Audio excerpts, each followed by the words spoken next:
విద్యార్థుల్లో దేశభక్తి జాతీయతా భావాన్ని పెంపొందించే ఉద్దేశంతో ఈ నెల 29వ తేదీన మన దేశం మన గీతం కార్యక్రమాన్ని నిర్వహిస్తున్నట్లు లయన్స్ క్లబ్ ఇంటర్నేషనల్ జిల్లా గవర్నర్ శ్రీనివాసరావు తెలిపారు.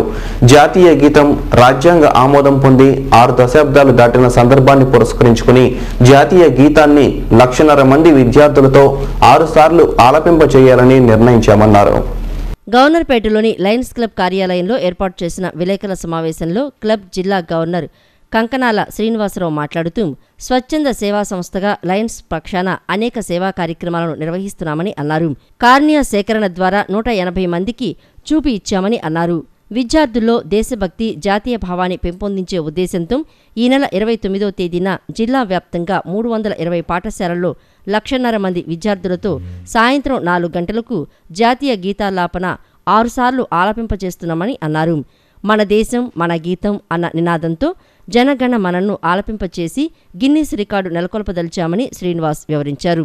ఈ సందర్భంగా విద్యార్థుల్లో జనగణమన గురించి వ్యాసరచన పోటీలు నిర్వహించి ప్రథమ, ద్వితీయ, తృతీయ బహుమతులు అందచేయనున్నట్లు ఆయన వివరించారు.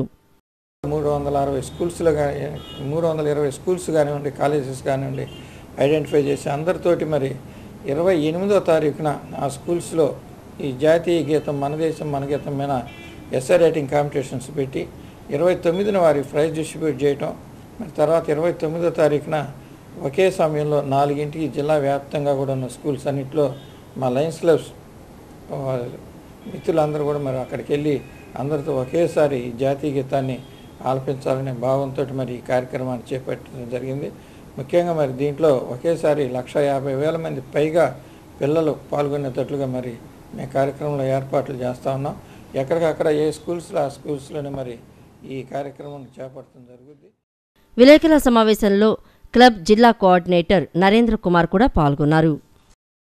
జిల్లాలోని మద్యం దుకాణాలకు నిన్న 32 దరఖాస్తులు వచ్చాయి. మొత్తం 335 దుకాణాలకు గాను దరఖాస్తులను నగరంలోని ఈఎస్ కార్యాలయంలోనే తీసుకుంటున్నారు. ఈసారి లాటరీ పద్ధతిలో దుకాణాలు కేటాయిస్తారు కనుక ఎక్కువ దరఖాస్తులు వచ్చే అవకాశం ఉండడంతో అధికారులు అన్ని ఏర్పాట్లు చేశారు. ఈ నెల 25వ తేదీ తుది గడువుగా అధికారులు ప్రకటించారు. కొత్త ఎక్సైజ్ విధానంలో మద్యం షాపుల కేటాయింపులకు సంబంధించి నోటిఫికేషన్ జారీ అయిన 4 రోజుల తర్వాత దరఖాస్తుల ప్రక్రియ ప్రారంభమైంది. నిబంధనలు కట్టుదిట్టం చేయడంతో వ్యాపారులు కూడా అన్ని సరిగా ఉన్నాయో లేదోనని సరిచూసుకుని మరీ దరఖాస్తు చేస్తున్నారు. జిల్లాలోని 335 మద్యం దుకాణాలకు గాను శుక్రవారం 32 దరఖాస్తులు వచ్చాయి.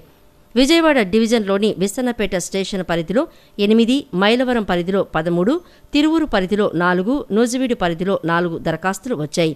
నగరంలోని prohibition and excise deputy commissioner కార్యాలయంలోని దరఖాస్తులను స్వీకరిస్తున్నారు. మొత్తం 20 ఎక్సైజ్ స్టేషన్లకు గాను 20 బాక్సులను ఏర్పాటు చేశారు. మద్యం దుకాణాల దరఖాస్తుల ప్రక్రియ ప్రశాంతంగా నిర్వహించేందుకు గుణదల్లోని ఎక్సైజ్ కార్యాలయంలో బందోబస్తు ఏర్పాటు చేశారు. మద్యం షాపుల కోసం దరఖాస్తు చేసేందుకు ఒకరిద్దరు మినహా మిగిలిన వారిని లోపలికి అనుమతించడం లేదు. జిల్లా మొత్తానికి నగరంలోనే దరఖాస్తులను స్వీకరించడంపై వ్యాపారులు ఆందోళన వ్యక్తం చేస్తున్నారు. జిల్లాలో 2 ఎక్సైజ్ సూపరింటెండెంట్ కార్యాలయాలు ఉంటే ఒకచోటే దరఖాస్తులు స్వీకరించడం ఇబ్బందిగా ఉంటుందన్నారు. మచిలీపట్నంలో కూడా ఒక కౌంటర్ను ఏర్పాటు చేస్తే బాగుండేదని వ్యాపారులు తెలిపారు. భవానీ దీక్ష మండపంలో జరుగుతున్న కోటి కుంకుమార్చన, కోటిపత్తి దీపారాధనకు భక్తుల తాకిడి పెరిగింది. నిన్న శుక్రవారం కావడంతో 200 మంది భక్తులు ఈ పూజల్లో పాల్గొన్నారు. ఆలయ అధికారులు భక్తులకు ఎలాంటి ఇబ్బందులు కలగకుండా అన్ని ఏర్పాట్లు చేస్తున్నారు. ఇంద్రకీలాద్రిపై కోటి కుంకుమార్చనలు చేయించుకునే భక్తుల సంఖ్య దుర్గమ్మకు ప్రీతిపాత్రమైన శుక్రవారం స్వల్పంగా పెరిగింది. గత 2 రోజులుగా ప్రత్యక్షంగా 6, పరోక్షంగా 4 చొప్పున కోటి కుంకుమార్చన పూజలు చేయించారు. అమ్మవారికి ప్రీతిపాత్రమైన రోజు కావడంతో వీరి సంఖ్య 20కి పెరిగింది. ప్రత్యక్షంగా 12 మంది, పరోక్షంగా 8 మంది పూజలు చేయించారు. సతీ సమేతంగా పాల్గొన్న భక్తులకు ప్రసాదాలు, అమ్మవారి కుంకుమతో పాటు వెండి డాలర్ను దేవస్థానం అధికారులు అందజేశారు. సాయంత్రం జరిగిన కోటివర్తి దీపారాధన కార్యక్రమానికి కూడా భక్తుల నుంచి విశేష స్పందన లభించింది. ఇప్పుడు కాసేపు ప్రకటనలో